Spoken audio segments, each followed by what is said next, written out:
我係你嘅人生梳理師 Miss Jane，今日同大家講下宇宙觀點之下嘅營養。呢個係 Rudolf Steiner 演講嘅筆記，編號係 GA145。呢個演講會探討乳製品、植物同埋動物、蛋白質同埋糖，同埋一啲飲品嘅宇宙觀點。首先我哋睇下植物。透過攝取植物嘅營養，我哋嘅心魂吸收咗不帶有地球重量嘅物質，嗰啲係屬於太陽嘅物質。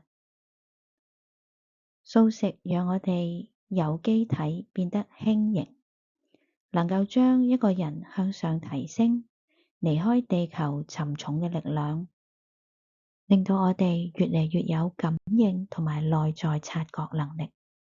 呢個係一種喺我哋內在建立嘅與宇宙嘅連結。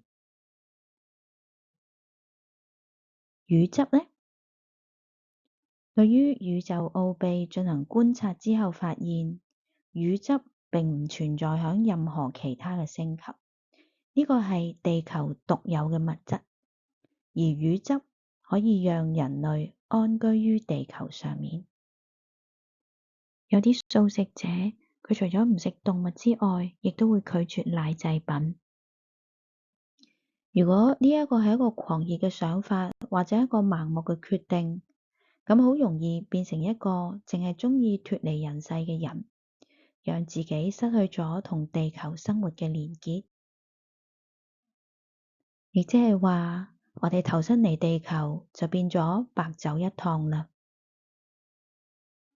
為咗確保我哋不至於同人類嘅情感同地球嘅任務過於疏遠，我哋某程度上仲係可以吸納一啲重量，少少嘅重量會比較好。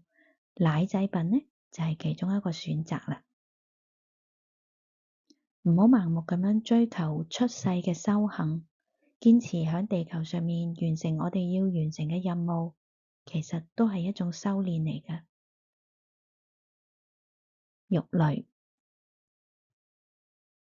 係源自於專屬於地球領域，佢同乳汁唔同嘅呢，就係肉類係動物原本預備只係畀佢哋自己用嘅部分嚟嘅，而食肉類呢，會直接將人類捆綁喺地球上面，變得受制於地球。食肉就等於剝奪咗讓我哋從地球之中獲得自己嘅能量。乳汁讓我哋參與地球上嘅經歷同埋事件，我哋係參與嘅一份子。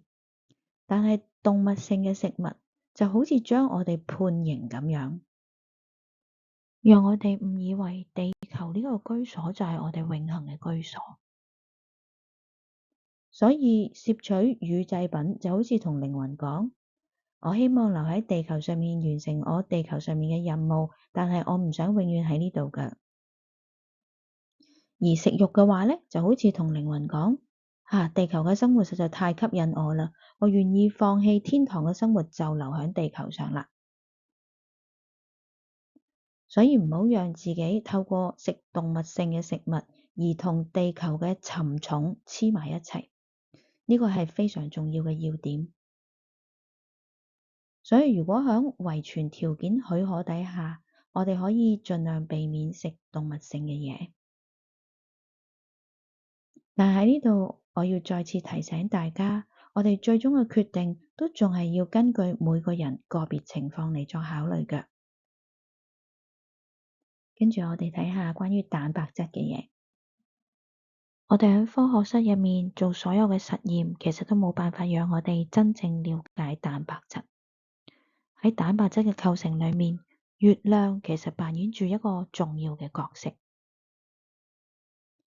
月亮先接收咗來自宇宙嘅力量，然後月亮放射出一種能夠喺蛋白質裏面起作用嘅力量。喺我哋嘅細胞裏面，喺嗰啲蛋白質裏面，其實都包含住宇宙嘅力量。我哋可以總結咁話，蛋白質係間接地同宇宙相連結嘅。咁至於脂肪呢？其實蛋白質同脂肪係兩種截然不同嘅嘢嚟嘅。人智學嘅學習者經過內在發展同埋鍛煉之後，我哋就能夠同身體嘅蛋白質同埋脂肪產生唔一樣嘅體驗啦。蛋白質畀我哋嘅體驗就係，蛋白質讓我哋整個人合而為一，佢賦予我哋物質上面嘅形態。而脂肪呢，佢畀我哋嘅體驗係呢個令到我比較唔在意內在嘅分離。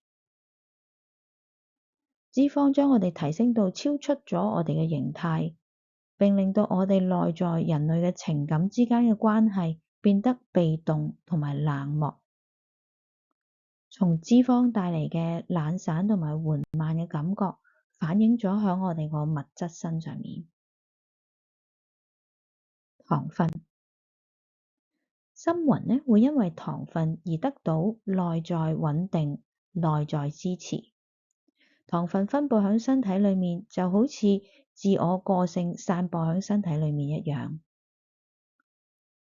另一邊廂，喺我哋喺靈性發展嘅過程入面，我哋嘅目標係要讓我哋變得更加無私，變得更加無我，變得同大宇宙嘅狀態非常之相似。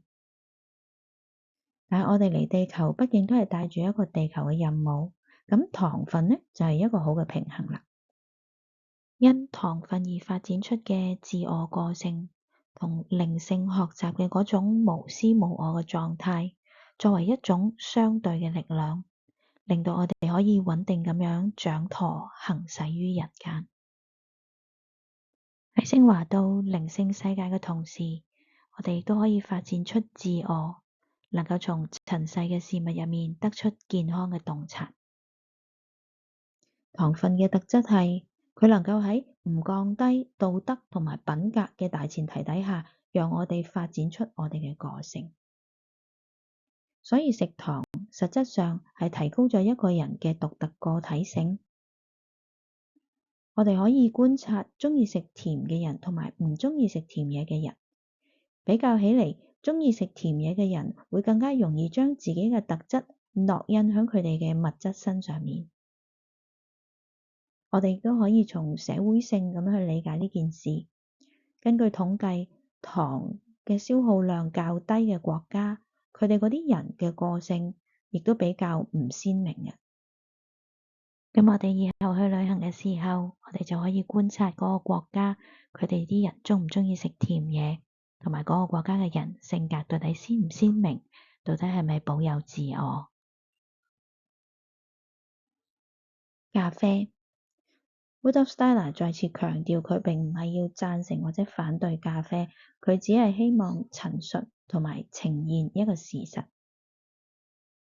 咖啡對於人體嘅效果，佢係將以太身從物質身中拉出嚟。邏輯思維係來自物質身嘅，咖啡就係強化咗呢一種物質架構，增強咗邏輯一致性嘅能力。偶爾靠咖啡嘅刺激去提升邏輯一致性係好事嚟嘅。當作家揾唔到字句之間嘅邏輯關聯嘅時候，佢向咖啡嘅刺激求助係一個自然嘅選擇嚟嘅。咖啡對健康會造成危險，但係佢對於邏輯嘅穩定性的確係有佢嘅幫助。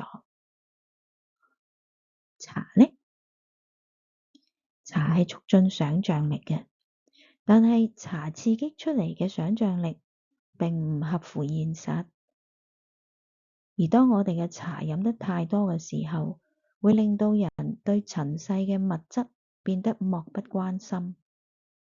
所以飲茶呢會促進夢幻嘅想像空間，但係缺乏咗情感，讓我哋嘅想像力變得冷淡漠然，並且忽視來自外在生命嘅明確需要。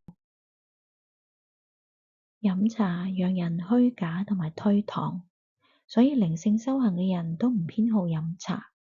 靈性發展需要穩定性，而飲茶呢帶嚟虛假同埋自以為是。